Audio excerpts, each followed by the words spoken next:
Assalamualaikum warahmatullahi wabarakatuh. Papa, Bunda, dan Ananda, serta adik-adik sekalian, apa kabar? Kali ini Om Endi akan menggambar angka 5 yang akan menjadi domba ajaib dan juga serigala ya, yang bersumber dari angka 5. Coba perhatikan. Nah, domba dan serigala ini di zaman Nabi Yusuf. Coba kamu perhatikan, mudah sekali membentuk angka 5 menjadi serigala. Nah, ini dia angka 5-nya.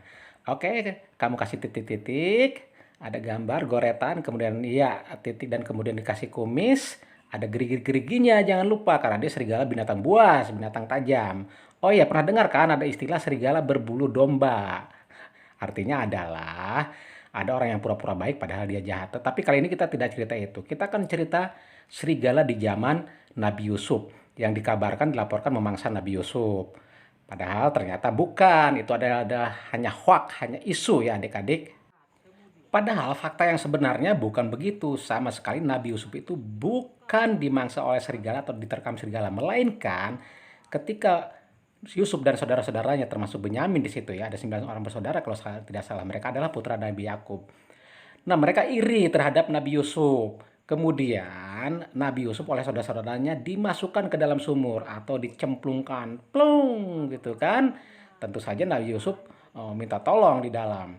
Nah, kemudian mereka membuat alasan baru pura-pura mereka melapor kepada ayahnya Nabi Yusuf, yaitu Nabi Yakub alaihissalam. Wahai ayahanda, kami ikut bersedih, kami sedih banget Nabi Yusuf diterkam serigala. Ayah, ini buktinya baju-bajunya sudah robek. Sebetulnya Nabi Yakub tidak percaya dengan keterangan anak-anaknya itu karena dia tidak melihat ada bau Nabi Yusuf ataupun percikan darahnya yang terasa aneh dan ganjil. Itu ceritanya ya. Oke, cerita angka 5 ataupun gambar angka 5 menjadi serigala sudah selesai. Kita masuk sekarang angka 5 menjadi domba yang ajaib dan aneh, ganjil alias tidak biasa. Apa sih itu? Kita lihat saja. Oh iya, angka 5-nya sudah menjadi tanduk. Ada tanduknya ini kayak domba Garut ya yang biasa dikorbankan di Idul Adha. Oh iya Om Endi, mau salam-salaman, mau greeting, apa kabar? Untuk Jela dan Jelly si kembar di Jakarta, kemudian juga buat Alexander di Tanah Kusir di Jakarta juga, putrinya dari Adinda Bunga. Kemudian tidak lupa Om Endi salam ke Fatih Azam ya di Palembang sana, putra dari Mas Kurnia. Kemudian masih ada yang lain. Iya, buat Afika Pakaya dan Aimsa Pasyak di Bolang Mongondo dan di Manado, Sulawesi Utara sana.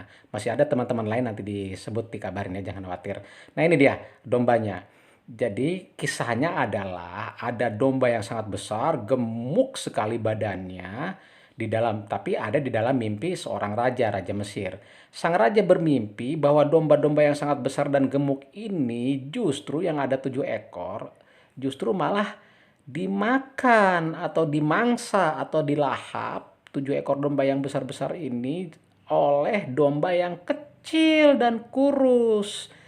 Sebenarnya secara logika atau secara akal sehat tidak mungkin ya 7 ekor domba besar malah dimangsa ataupun dimakan oleh domba-domba yang kurus dan kecil. Tentu saja ini adalah di mimpi sang raja. Makanya raja juga menjadi penasaran. Dia menjadi aneh. Kok bisa ya dalam mimpi saya? Apa ini maksudnya? Saya bermimpi sangat unik seperti ini. Suatu hari paginya raja memanggil seluruh bala tentaranya, para pembesar, para penggawa, para menteri, wazir, penasehat, semua dipanggil. Hei, kalian ada tidak yang bisa menafsirkan ataupun mengartikan mimpi aku? Aku tadi malam bermimpi 7 ekor domba besar dimangsa oleh domba yang sangat kurus. Apa ya? Bingung saya. Nah, tentu saja yang lain, para hulu balang, para penasehat, para menteri memberikan arti ataupun tafsir terhadap mimpi itu. Tapi tidak ada yang memuaskan raja. Maka muncullah Nabi Yusuf atas perantara seorang menteri datang dan menceritakan, wahai raja, itu artinya adalah 7 ekor domba yang besar itu lambang kemakmuran. Akan datang 7 tahun masa kemakmuran, kejayaan, berlimpah makanan, berlimpah pangan, buah-buahan, dan air juga ada di mana-mana selama 7 tahun di kerajaan kita. Tetapi jangan salah, itu adalah hanya 7 tahun dan kemudian 7 tahun berikutnya yang dilambangkan oleh domba yang kurus, kita akan mengalami masa kelaparan dan paceklik karena kemarau yang panjang. Makanya kita harus siap-siap raja.